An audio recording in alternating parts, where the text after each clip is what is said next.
Good morning.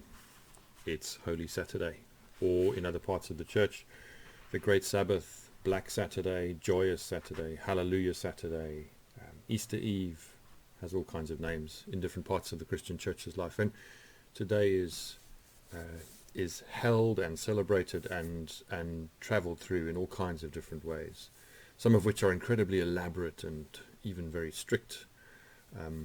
In some places the church will gather for hours and hours and hours and hours, right through until midnight when Easter Sunday begins. In other places today is just almost the kind of rest day between the busyness of Holy Week, Maundy Thursday, Good Friday and then Easter Sunday. We must be careful about setting ourselves up, not just in terms of Easter, because that may not be relevant to you, but even with this coronavirus outbreak and so many other things that we see some great destination, and we place an enormous amount of expectation in what that will be like. So of course it will be wonderful when we come out of isolation, and it will also be desperately sad. It will be many things, but the sense of arriving into that may be one of those false horizons. I remember as a young man, well, as a teenager at school, always anticipating the end of my exams and thinking that I would put my pen down after my last exam any given time of any year, and I would feel this great sense of elation and joy and it was always just a bit flat. Okay. And so much of our preparing for things is anecdotally and probably factually for all of us sometimes better than the event itself, the anticipation and the expectation. And maybe it's because we expect too much, because we invest ourselves in a dramatic change or shift or experience that we anticipate and then doesn't come. I wonder how many bad reviews on things like TripAdvisor, whether it's a restaurant or a hotel or a destination, are because people have idealized a meal or a holiday or the weather or something in a way that is completely unrealistic. And then of course not just the disappointment, but sometimes the anger and the vitriol that rises in people because they've had a bad steak, or because it rained while they were on holiday and the hotel didn't have enough indoor facilities, or whatever it is, rises to the surface and says an enormous amount about the person who's writing, no matter what it might say about the person, about the place or the plate of food that they've decided was so disappointing.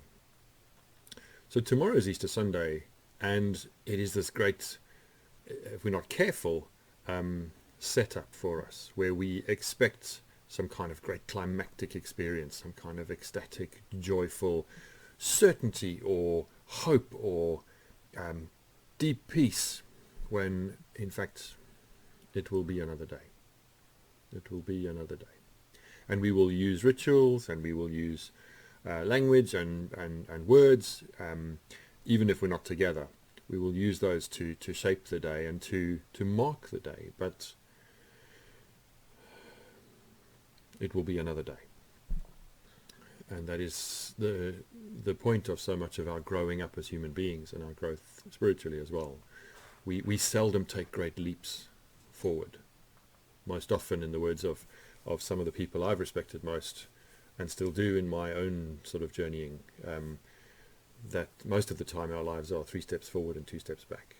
That we grow incrementally, we grow slowly, we become ourselves a day at a time in little ways, far more than we do in great dramatic leaps. There are all kinds of rules about Holy Saturday. In some parts of the world where it's pleasant to do so, you can't go swimming till the afternoon. There are rules about and clear instructions about how religious services will take place, and even the single candle that's lit as part of getting us through into Easter Sunday, what that must be made of and what size it must be and what it must symbolize, and that it has to be new every year. And we can get so tied up in the detail of trying to make it special. And we do that with all kinds of things. I do that as a parent all the time. I try to make moments really special for my children when in fact they are just quite ordinary. And And so you give them a gift that you've chosen, that you think will be amazing, and you set it up that way, and they go, eh, not disrespectfully, it's just not for them what we think or we hope it will be, because we try to engineer it, and it doesn't work. It doesn't work.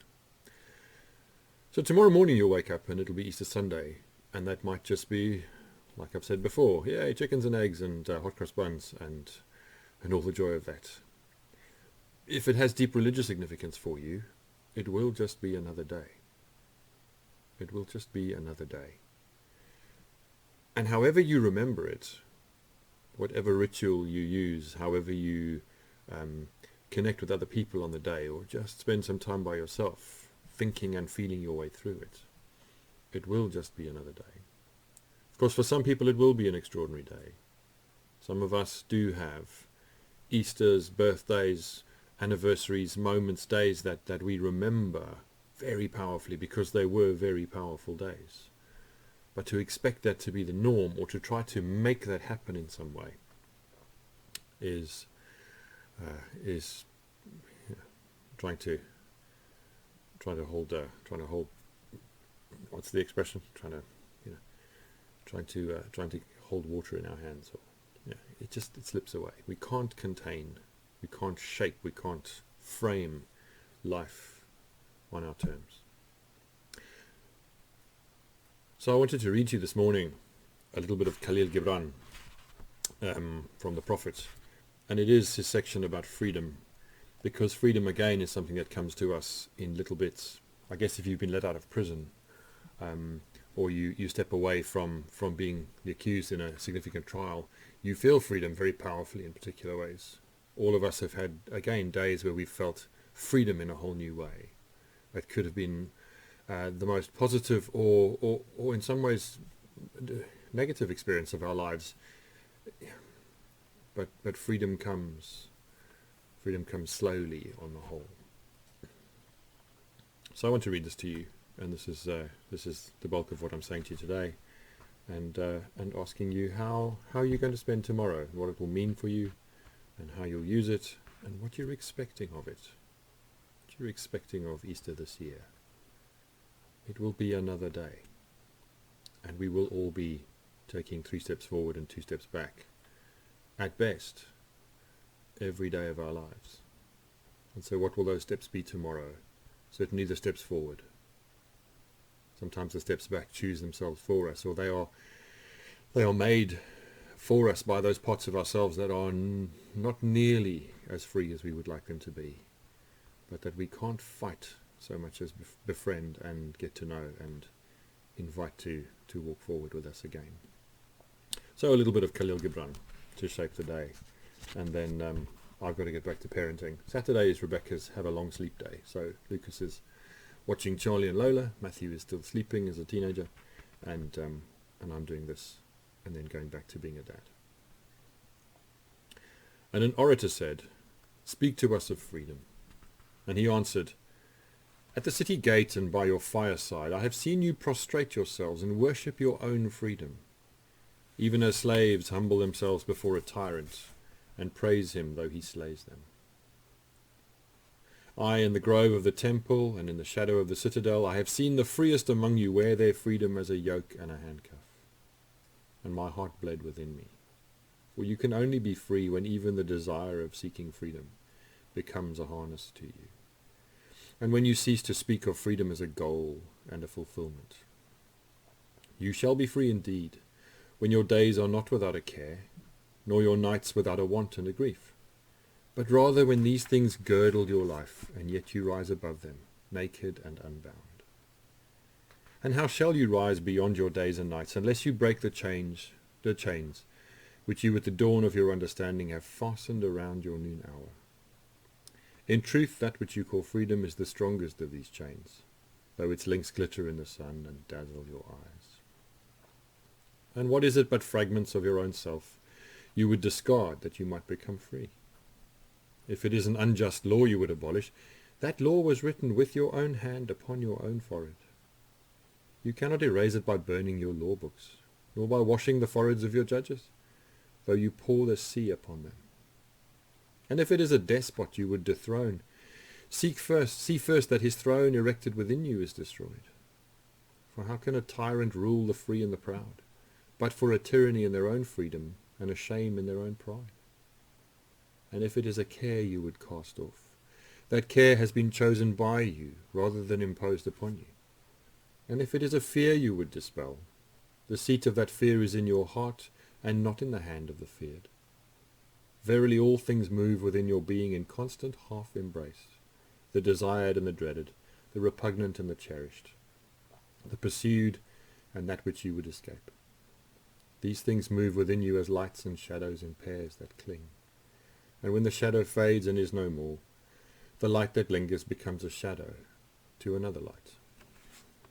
And thus your freedom, when it loses its fetters, becomes itself the fetter of a greater freedom.